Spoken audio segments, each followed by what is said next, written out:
Adam West never planned to talk about it. For years, interviewers tried bringing it up, and he always brushed it aside.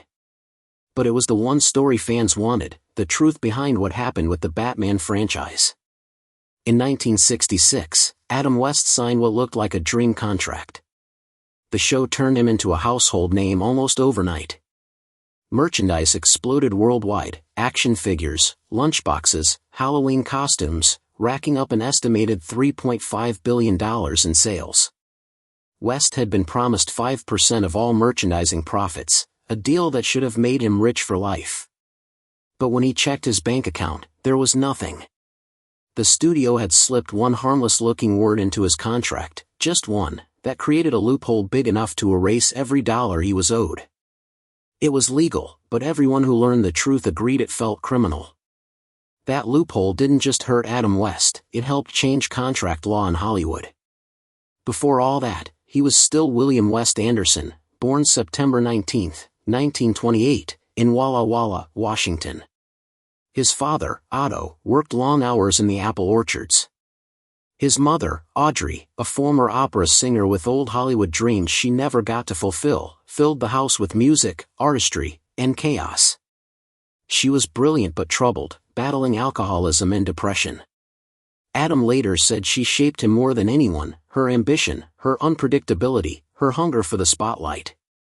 In 1938, when he was 10, he picked up Detective Comics number 27, featuring the very first appearance of Batman. Something clicked.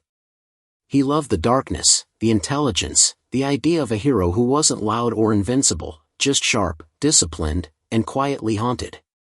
He spent hours acting out scenes in the backyard, practicing voices, escaping into the panels. But at 15, everything changed. His parents' marriage collapsed, and he moved with his mother and brother to Seattle.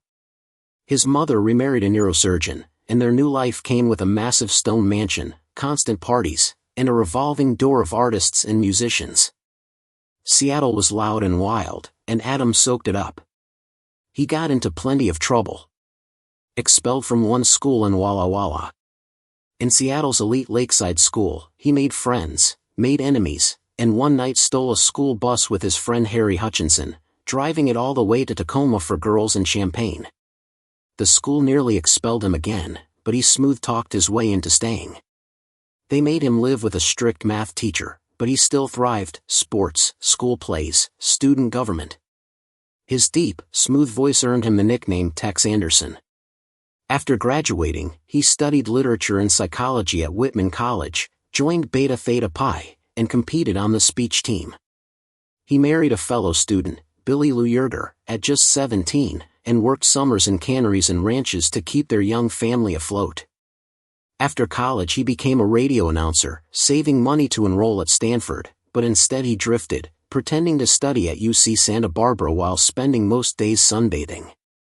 In 1951, the Korean War redirected everything. Drafted into the Army, he never saw combat. Instead, he broadcast news and entertainment at the American Forces Network. The experience taught him how to speak live, write scripts on the fly, and command attention. It was the foundation of his career. After his service, he worked as a milkman, waking before dawn to run his route, then rushing to radio stations for auditions. The work was hard, but he never complained. He believed something was coming. By 1954, he moved to Hawaii with Billy and their 2 kids and landed a job as a sidekick on the Kini Popo Show, a quirky children's program featuring a chimp named Peaches. He improvised sketches, made kids laugh, and learned how to carry a show. When he eventually became host, he made $50 per episode, small money, but it gave him confidence. In 1957 he changed his name to Adam West, deciding his career needed a cleaner, stronger identity. His marriage began to crack as he bounced between Hawaii and Los Angeles for auditions. He slept on couches, called agents non-stop, and absorbed every rejection with silent determination. His first Hollywood break came in 1959 with a tiny role in The Young Philadelphians starring Paul Newman. He earned $200, but the credit opened doors. He booked guest roles on shows like Bonanza, often playing gamblers and charming outlaws. Between 1959 and 1961, he played Doc Holliday in 3 different series. People noticed his presence, his timing, his voice, his confidence. In 1962 he filmed Geronimo in blistering Utah heat, earning $5,000, his biggest paycheck yet. He worked steadily through the early 60s, Perry Mason, The Outer Limits, Soldier in the Rain, but not everything landed. When Soldier in the Rain flopped, he lost money, went into debt, and scrambled to keep working. Then came a science fiction film, Robinson Crusoe on Mars, where he earned $15,000. It wasn't glamorous, endless desert winds, early call times, but critics praised his realism. In 1965 he starred opposite the Three Stooges in The Outlaws Is Coming. A modest hit, but fans loved his charm. That same year, he auditioned for James Bond after Sean Connery stepped away. He flew to London, read lines, and didn't get the role. Years later, when asked again for Diamonds Are Forever, he turned it down. Bond, he said, should be British. But before all that, one guest role changed everything. A single episode of The Detectives caught ABC's attention.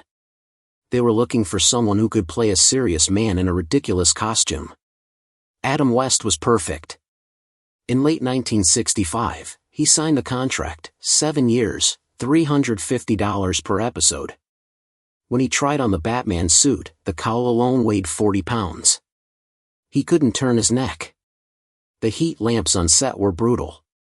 But when Batman premiered on January 12, 1966, America exploded. The first episode pulled 20 million viewers. By mid-1966, it was the 5th most-watched show in the country. He earned $2,000 per episode, big money for him, but Burt Ward, who played Robin, made only $350 and received no merchandise revenue. Neither did West. Meanwhile, the toys were everywhere. By 1970, the brand had earned $3.5 billion. Kids wore capes to school, collected action figures, and begged their parents for Batmobiles and utility belts. And West got none of it. The studio's loophole was simple: they classified nearly everything as promotional tie-ins, not merchandise. If it wasn't technically sold by the studio, the profits didn't legally count. By 1968, leaked financial records showed the truth. West was furious. He sued Greenway Productions for $1 million, but the case settled quietly for less than $100,000, far below what he was owed.